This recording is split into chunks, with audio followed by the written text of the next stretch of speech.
ये OnePlus Nord 2 हमारे पास आया था पावर बटन प्रॉब्लम के साथ। कस्टमर को फोन ऑन ऑफ करने में बहुत दिक्कत हो रही थी।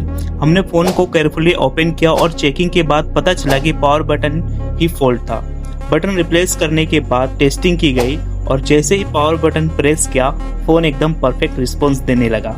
कभी कभी बड़ी प्रॉब्लम के रीजन सिर्फ एक छोटा सा बटन होता है। मनोज मोबाइल सेंटर कुल्टी थाना मोड़। आपके फोन में सबसे ज्यादा कौन सा बटन खराब हुआ था?